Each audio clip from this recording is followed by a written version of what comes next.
to Science Fiction, Race, and Racism, video blog and channel about the most famous and influential works in science fiction and how it deals with issues of race, ethnicity, racism, prejudice, and intolerance, both the best and the worst, the most groundbreaking and insightful, and the most callous and clueless.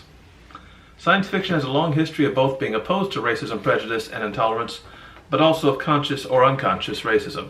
Sci-fi fans, authors, and works are often said to be above, beyond, incapable of, or far past any prejudice. That is often the appeal of sci-fi, especially the most utopian works. Sometimes a sci-fi setting, story, or theme can be another way to comment upon, critique, or even tear apart prejudice and hatred. For others, sci-fi is pure escapism, a way to get away from such issues. Sometimes this backfires. The most escapist sci-fi work is often the most racist. Sometimes the same three approaches or beliefs coexist within a work of sci-fi, within an author or a sci-fi fan. My name is Carroll. I'm Associate Professor of History at Northern Virginia Community College. I teach American, American Indian, and Latin American history. I've written mostly about wars, veterans, human rights, and genocide. I've also written some science fiction, mostly alternate history, including a sci-fi alternate history book, The Man in Black, the first of a series. America being founded so explicitly on racism, on the genocide of one race and the enslavement of another, means America has many, many films and TV series about race and racism, exposing it, debating it, dissecting it, or denying it ever happened. Sci-fi includes some of the best of the former. But sci-fi often has failed to discuss much about gender. Instead, in the beginning, it often imitated the early pulps, and women were reduced to wearing tight clothing or skimpily clad, often bubble-brained, big-breasted, only sidekicks to be rescued by the hero. Not until the Alien series did you start to see strong female characters on film. Handmaid's Tale is one of the most acclaimed books in American history. Later it became first a terrible film, and then one of the most acclaimed of all TV series. The film takes place in a near future where Puritanism comes back. Women are reduced to breeding machines or servants.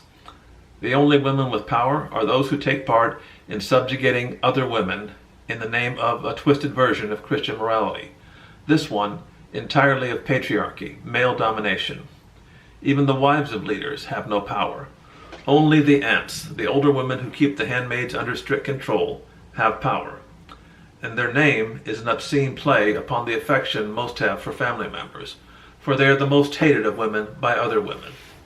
And at the bottom are unwomen, widows, Catholic nuns, gay women, and bisexual women. But one thing the book, and then the film and the series, barely deal with is race and racism, white supremacy. Author Margaret Atwood explicitly calls the American system white supremacist patriarchy. But almost all of her focus, and the book's focus, and the series' attention is to patriarchy. Race is barely even mentioned in the book. Atwood simply says in one sentence that the children of Ham were sent back to Africa. The children of Ham, or the curse of Ham, is a distorted version of a Bible passage. The claim is that one of the sons of Noah, Ham, called his father a fool when he was drunk. For that, God supposedly curses him. Racist and slavery defenders claimed that Ham was from then on destined to serve others, and that he is the first African. But obviously Africans were around long before that. Atwood leaves out every single other ethnic group in America. There are no mentions at all of Latinos, Asians, Natives, Pacific Islanders, Arabs, Jews, you name it. While the story was written almost 40 years ago, that is no excuse. Atwood is Canadian, but Canada has a similar proportion and similar populations to the US. And for some groups like Natives, Canada actually has a higher proportion compared to the US. And Atwood never says what happens with any of these ethnic groups. The book, the series, and the film focus on gender, but in their style, all three versions focus on the story being an oral account, much like how history is passed down in both African and Native traditions. Atwood argues that as America devolves into repression and Puritanism and mass killings, the only way to record what will happen accurately is by word of mouth. The series goes much farther. It imagines a Puritan dictatorship that is not the slightest bit racist. In Atwood's Gilead, you can find elite leaders and their wives who are black and Asian. How is this possible?